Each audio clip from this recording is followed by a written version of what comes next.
Hello friends, आज हम लोग क्लास 12th का फिजिक्स देखने वाले हैं। इसमें एक बहुत ही इम्पोर्टेंट नियम होता है गॉस का नियम, उसे ही देखने वाले हैं। उसका परिभाषा भी देखेंगे और उसको सिद्ध भी करेंगे। मतलब परिभाषा पूछता है 2 नंबर में और सिद्ध करने वाला पूछता है 5 नंबर में। तो अब देखिएगा क्वेश्चन बोर्ड पर लिखे है, उसको पढ़ते हैं। थोड़ा तो धुंधला दिखाई दे रहा है। चलिए देखते हैं। गॉस के नियम का परिभाषा दे। ठीक है, गॉस के नियम का परिभाषा दे। गॉस के नियम का परिभाषा दे तथा गॉस के नियम को सिद्ध करे। ठीक है, तो गॉस के नियम को परिभाषा दे। परिभाषा पूछेगा तो 2 नंबर में पूछेगा। ठीक है, गॉस के नियम का परिभाषा 2 नंबर में, लेकिन सिद्ध करने के लिए बोलेगा ना तो 5 नंबर में पूछता है। ठीक है, अब बिहार बोर्ड में कई बार पूछा हुआ है। ठीक, पहले इसका हम लोग परिभाषा देखते हैं। ठीक है, तो देखिएगा परिभाषा। इस नियम के अनुसार विद्युत फ्लक्स का मान यानी फाई का मान किसी बंद पृष्ठ के अंदर उपस्थित कुल आवेशों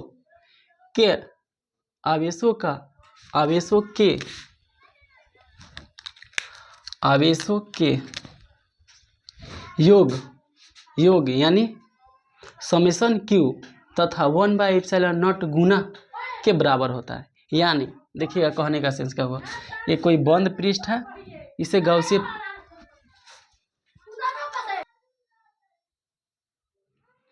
तो देखिएगा ये वाला बंद पृष्ठ, यही है हमारा बंद पृष्ठ, इसे गॉसिय पृष्ठ भी बोला जाता है।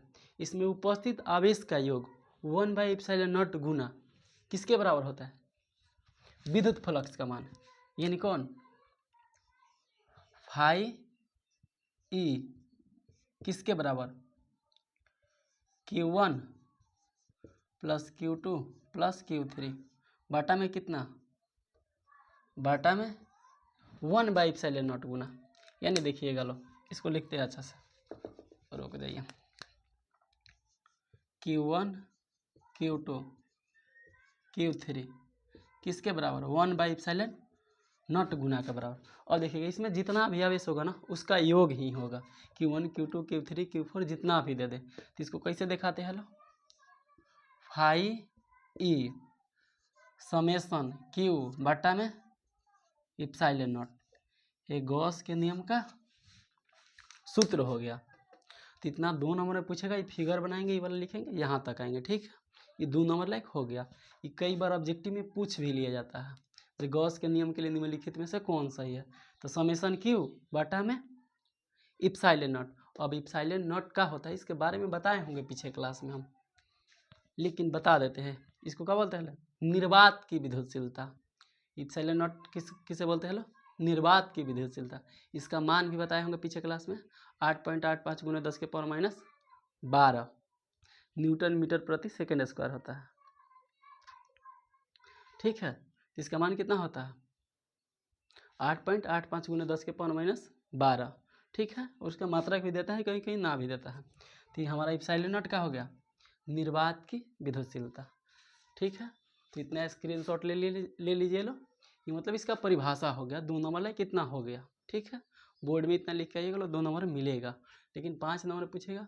गॉस के नियम को सिद्ध करते, उसको अगला स्लाइड में सिद्ध करते हैं। इसको स्क्रीनशॉट ले लीजिए।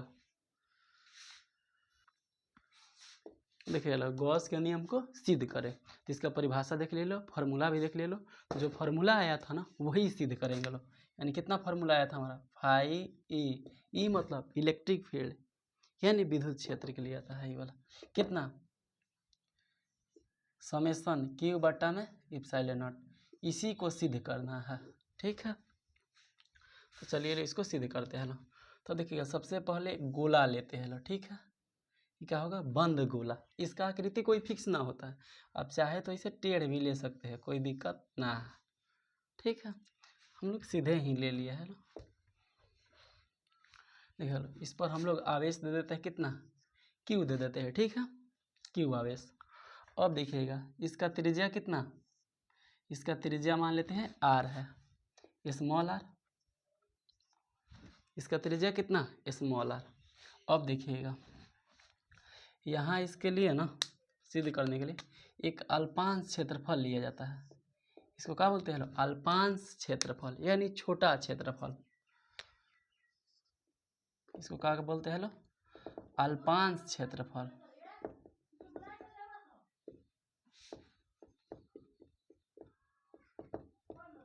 अल्पांश क्षेत्र, ठीक है। ये क्या हो गया? तो देखिए ई वाला क्या है? अल्पांश क्षेत्र या अल्पांश क्षेत्रफल। तो इसका हम लोग इसका ना छोटा वाला क्षेत्र का नाम क्या दे देते हैं? ds, ठीक है।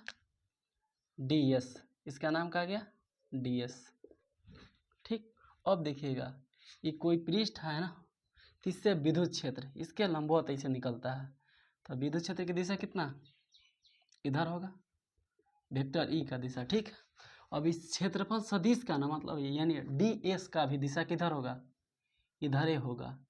ds का भी दिशा किधर होगा? इधर ही होगा। फिर से समझ लीजिएगा लो, ये वाला है ना, तो यहाँ जो क्षेत्रफल सदिश का मान होता है वो क्या है? ds। तो भी क्या होता है? इसके पृष्ठ के लंबवत, यानी कोई तल है मान ले हाथ, तो इसका क्षेत्रफल सदिश कहाँ होगा? ऊपर की तरफ होगा, ठीक है। तो इस आवेश के लिए भी क्या होगा? किसी पृष्ठ के लंबवत ही निकलता है। तो इधर ही होगा किसका मान? ई का मान यानी विद्युत क्षेत्र का, और ds का भी मान किधर होगा? इधर ही होगा। तो जब एक के डायरेक्शन में है दिशा, तो थीटा बराबर कितना आ जाता है? थीटा बराबर कितना? 0 डिग्री, ठीक है। ये समझ में आया? इसका दिशा और थीटा 0 डिग्री। अब देखिएगा लो, विद्युत फ्लक्स का परिभाषा से चलेंगे लो। विद्युत फ्लक्स के परिभाषा से,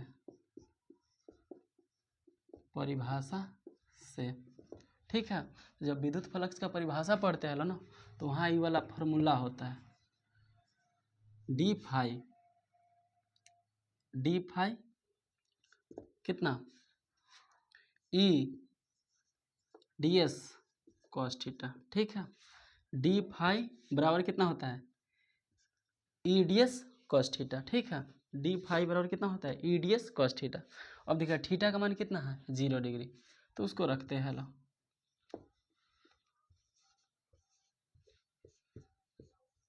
ई ds cos 0, ठीक है। तब देखिए cos 0 डिग्री का मान कितना होता है? cos 0 डिग्री का मान 1 होता है। तो D phi E ds cos 0 का मान कितना? 1। तो 1 में इससे गुना करेंगे, कुछ फर्क पड़ेगा? नहीं पड़ेगा। तो कितना जाएगा? ई ds, ठीक है। ये किसके लिए आ गया फाई का मान? ये अल्पांश क्षेत्रफल के लिए।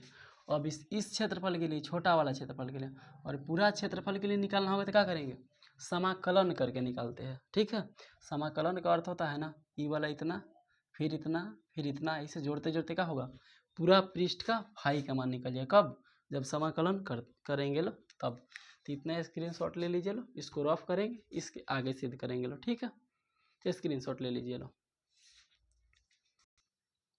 तो देखिए लो इतना आया, ये किसके लिए? अल्पांश क्षेत्रफल के लिए। तो अब देखिएगा इसको हम लोग यहाँ लिखते हैं डी फाई ई ds, ये अल्पांश क्षेत्रफल के लिए आया, ठीक है। और पूरा क्षेत्रफल के लिए निकालना होगा ना, तो समाकलन करेंगे, ठीक है। तो क्या लिखेंगे? दोनों तरफ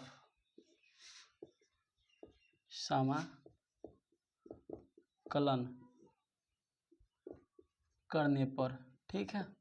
यानी इधर और इधर दोनों साइड क्या करने पर? समाकलन करने पर, ठीक है। अब देखिएगा समाकलन का सिंबल ऐसे होता है, सांप के जैसा,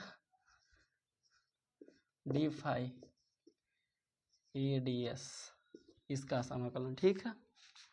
तो अब देखिएगा लो, ये लोग बात जान रहे हैं, जो dx का समाकलन कितना होता है? x होता है, ठीक है।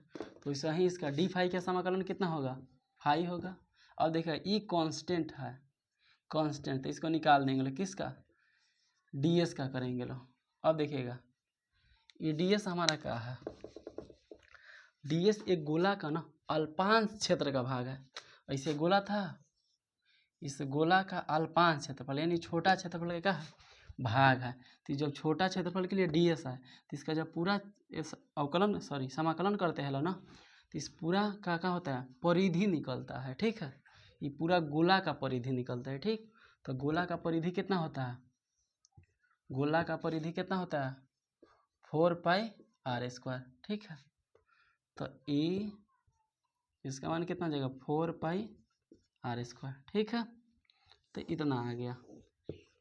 ठीक है, अब ई वाला जहाँ रहे बिंदु आवेश के लिए कितना आता है, बिंदु आवेश के लिए इसका मान विद्युत क्षेत्र का मान। देखिएगा बिंदु आवेश के लिए मान काहे ले रहे, यहाँ ले रहे थे ना r दूरी पर एक प्लस का q आवेश लिए थे q, तो यहाँ बिंदु आवेश के लिए यहाँ इतना से इतना दूरी पर r दूरी पर के लिए ई का मान कितना आता है, इसके लिए कितना मान आता है q बट्टा में 4πε0r² आता है।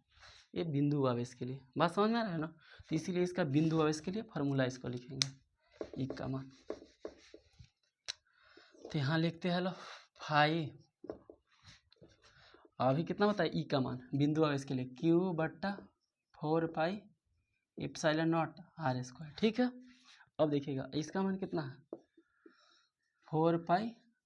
अब देखिएगा 4π से 4π कट जाएगा, r² से r² कट जाएगा, फाई बराबर कितना जाएगा q बट्टा ε0।